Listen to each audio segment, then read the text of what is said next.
Hai teman-teman semua, selamat berjumpa lagi di kanal ini. Dan selamat datang untuk kalian yang baru mengunjungi kanal cerita bergambar ini. Di sini kalian bisa mengikuti cerita-cerita sebagai hiburan dan pengetahuan. Dukung kanal ini dengan subscribe, share, like, dan komen, agar kami lebih bersemangat membagikan cerita-cerita untuk Anda.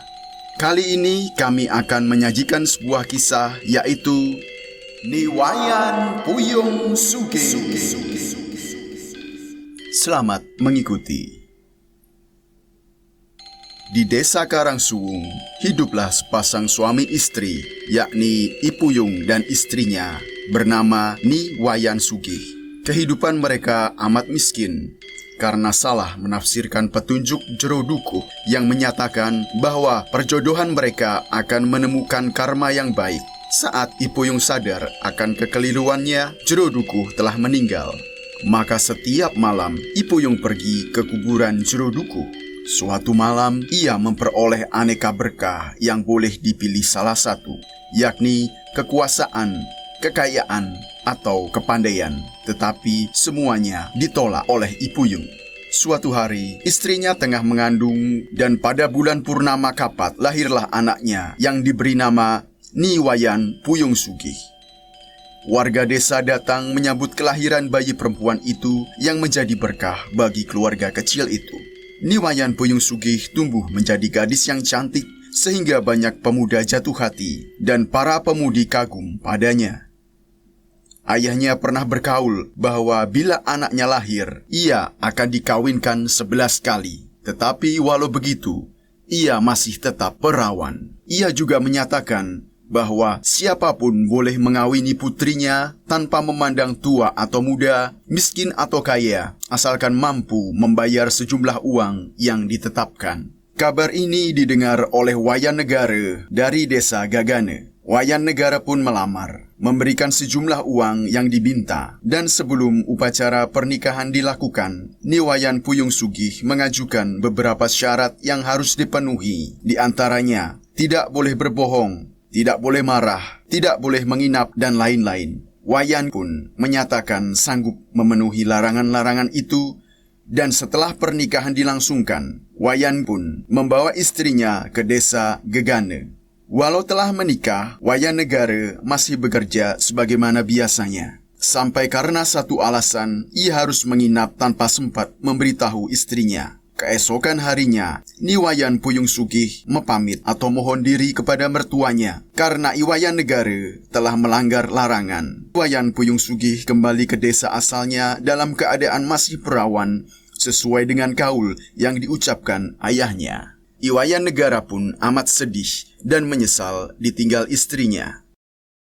Berita pulangnya Niwayan Puyung Sugih didengar oleh I Gede Waras, yaitu seorang pemuda yang gemar melakukan tajen atau sabungan ayam. Ia datang untuk melamar dan upacara pernikahan pun segera dilangsungkan, serta Gede Waras pun menyanggupi larangan-larangan dari istrinya. Beberapa hari setelah pernikahan, istrinya mengetahui bahwa I Gede Waras melakukan tajen di tengah pasar, sehingga tanpa pamit Puyung Sugih meninggalkan suaminya. Sedih dan marahlah I Gede Waras atas perlakuan istrinya. Ia membalas sakit hatinya dan meminta seorang dukun dari desa Luwus. Selang waktu 11 hari kemudian, mata Puyung Sugih menjadi buta. Ayahnya sedih akan hal yang menimpa anaknya itu. Ia hendak meminta bantuan seorang dukun, tetapi Puyung Sugih melarangnya. Lalu datanglah pemuda bernama Sang Ade untuk melamar Puyung Sugih. Anehnya, ketika itu juga sembuhlah kebutaannya. Kemudian upacara pernikahan dilangsungkan setelah sebelumnya Sang Ade menyatakan sanggup memenuhi larangan-larangan Ni Puyung Sugih. Setelah pernikahan, di pagi hari Sang Ade hendak mencumbu istrinya dengan paksa. Lalu Puyung Sugih dengan pura-pura ke dapur pulang ke desa Karangsuwung. Tak lama kemudian, datanglah seorang pemuda bernama I Kompiang Ganal melamar I Puyung Sugih. Upacara pernikahan segera dilangsungkan dengan syarat-syarat yang telah disanggupinya. Setelah hari pernikahan, Iwayan Puyung Sugih menyuruh Kompyangganal untuk menghaturkan surat kepada raja yang isinya agar raja menjatuhkan hukuman mati kepada orang yang membawa surat tersebut karena orang itu dinyatakan telah merusak dan mengkhianati negara. Dalam perjalanan, I Kompyangganal bertemu dengan Iwayan Bandah yang terkenal sebagai penipu dan pencuri. Dengan tipu muslihatnya, Iwayan Bandah dapat merebut surat itu dan menghaturkannya kepada Raja Durbumi. Sesuai dengan isi surat tersebut, Wayan Bandah pun terbunuh oleh Patih Sawunggaling. Beberapa hari kemudian, datanglah seorang pemuda bernama Dani Bagus untuk melamar Puyung Sugih. Upacara perkawinan segera dilangsungkan dengan syarat yang telah disanggupi. Suatu hari sepulang bekerja sebagai kusir kereta, Dani Bagus mendapati istrinya tertidur pulas, ditambah lagi belum tersedia makanan apapun. Marahlah Dani Bagus dan menyeret I Puyung Sugih. Tanpa pamit lagi, Puyung Sugih meninggalkan suaminya. Sesampainya di desanya, Puyung Sugih dilamar oleh seorang pemuda bernama Gede Olok. Setelah menikah, De Olok menceritakan bahwa ia sebenarnya menanggung sakit dari kecil, yakni impoten. Dengan rasa malu, De Olok meminta pendapat Puyung Sugih mengapa ia begitu. Niwayan Puyung Sugih lalu menjelaskan bahwa segala sesuatu sebenarnya berdasar atas karma wasana. Lahir, hidup, dan mati seseorang ditentukan oleh hasil perbuatannya di masa lalu. Setelah mengerti hal itu, De Olok merelakan Puyung Sugih kembali ke kampungnya. Setelah itu, tibalah seorang pemuda lagi, yaitu Ide Komang Soang, untuk melamar, memenuhi janji, lalu menikah. Ternyata, dalam keseharian, Ide Komang Soang menunjukkan sifat tak mau mengalah, sampai terjadi adu kepandaian dengan perjanjian yang telah disepakati. Dalam adu kepandaian itu, Ide Komang Soang kalah dan harus menerima konsekuensi untuk bercerai. Pria selanjutnya yang datang melamar Iwayan Puyung Sugih adalah Ngakan Gede Sunie. Upacara perkawinan pun dilaksanakan dan ia telah menyatakan sanggup memenuhi syarat-syarat itu. Kala itu, Gede Sunie pergi untuk memikat burung kesukaannya. Karena asyik berhayal dan terlena dengan hasil penjualan burung pikatannya itu, ia terjatuh dan meninggal. Setelah upacara penguburan selesai, Niwayan Puyung Sugih pamit kepada mertuanya untuk pulang ke kampungnya.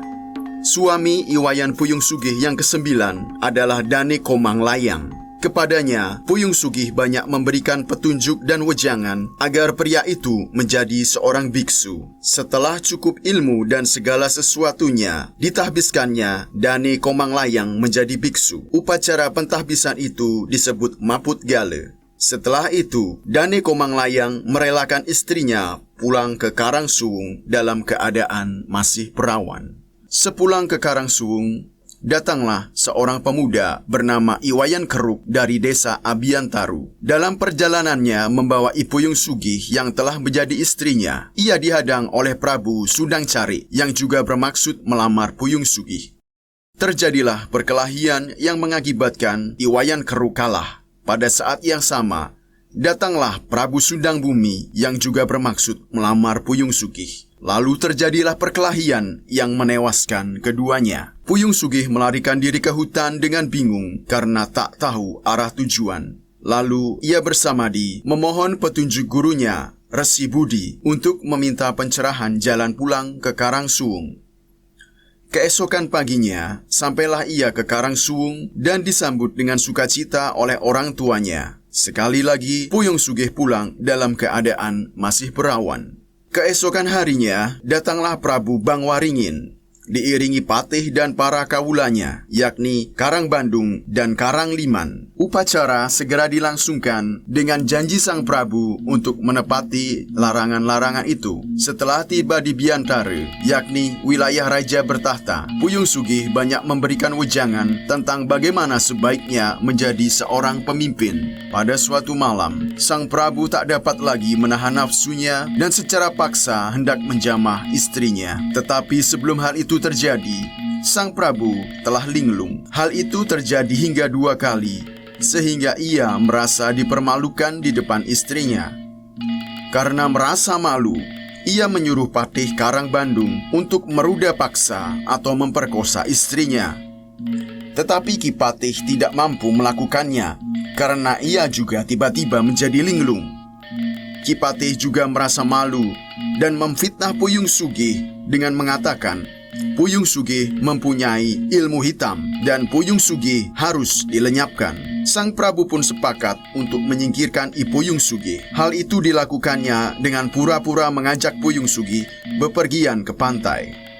Lalu bersama patihnya, Sang Prabu mengikat dan mencemplungkan Puyung Sugih ke laut hingga meninggal dunia. Tiba-tiba terjadi keanehan gejala alam, dan saat itu pula Batara Baruna menampakkan diri dan menghidupkan kembali Niwayan Puyung Sugih yang kemudian mengganti nama menjadi Biksuni.